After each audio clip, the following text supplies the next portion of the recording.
I recently attended a new owners meeting. We call these new owners meetings BBB, business building blocks.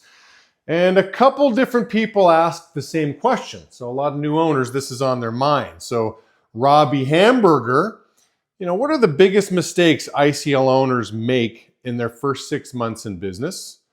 Nelson Juarez asks a similar question. What is the main reason why people fail in business within their first year?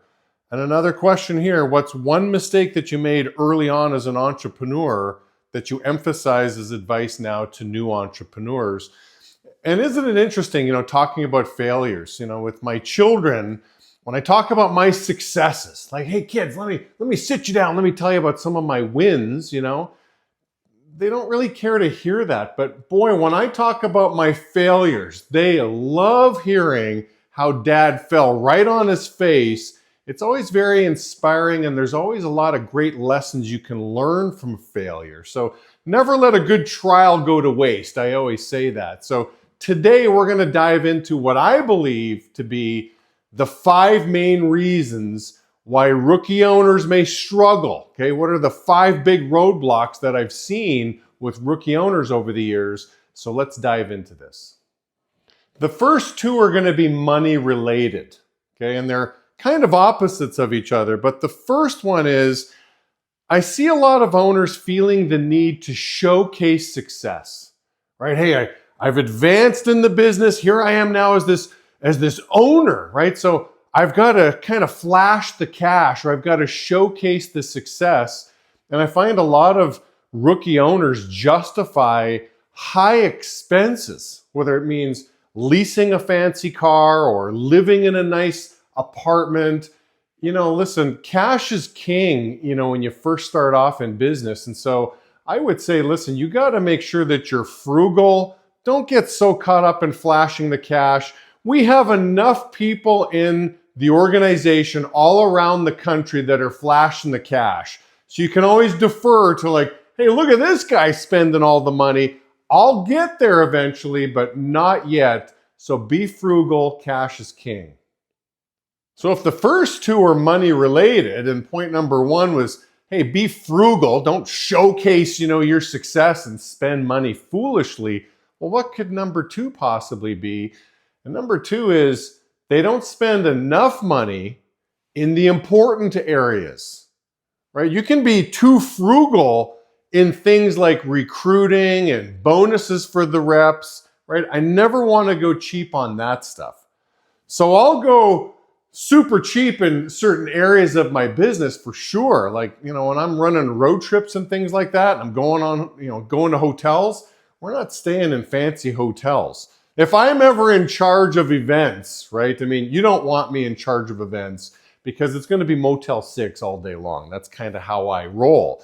But I am super generous when it comes to my recruiter, when it comes to bonuses for the reps, when it comes to spending money on recruiting sites like Indeed. You've got to spend money to make money. So figure out, talk with the promoting owner, talk with the hub manager, like, what is my recruiting budget? But you've got to spend enough to keep all the leaders in your business busy.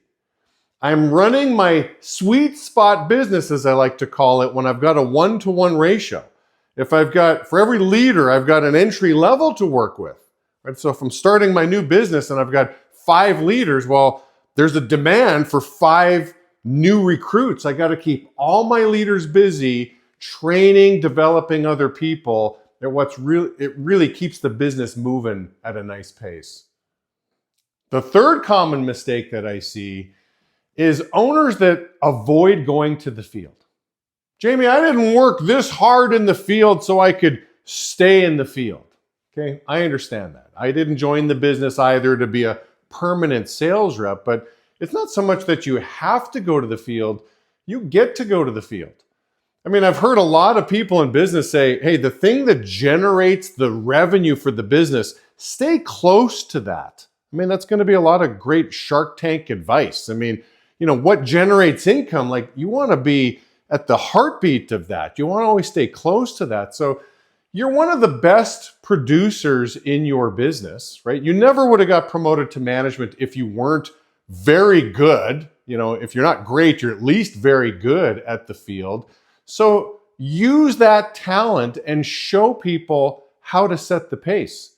Don't feel like, well, gee, I'm going to turn people off if me, the owner, is going to the field. I'm telling you, what turns people on more is your humility, your work ethic. They see, your people seeing you striving to take your business to the next level. They want to be a part of an organization like that. So go to the field. Now, in the same breath, I remember as a field rep, when I saw my owner, going into the field, I'd be like, hey, listen, I don't want you going in the field to set the pace. That means I'm not doing my job, okay? Let me handle being the white rabbit and I'll set the pace. You go into the office and get me some recruits. You get me some good interviews here. So I want to throw that out there too, that if you're a leader watching this and the owner's always going to the field, that might mean that you're not really setting the pace. Like if the owner's feeling like, I got to be that white rabbit because I don't have a white rabbit in my business, you got to step up. But again, if you're the owner and you're not going to the field, you're avoiding the field, that can be a crucial mistake. Think about it. There's only so much to do in the office. Like you're not sitting down with accounting paperwork to do and Excel spreadsheets. Like that's not the business that we're in. You're either interviewing. I always like this rule of thumb. Like what are the things that generate revenue for my business? Well, new recruits, like growth, like I'm recruiting, or I'm involved in sales training. I mean, those two things generate revenue. So stay close to the things that drive the revenue for your business. A fourth common mistake I see is avoiding sales talk in an office. Well, Jamie, I don't want to run a sales office. I want to run an opportunity office. I've heard that a lot.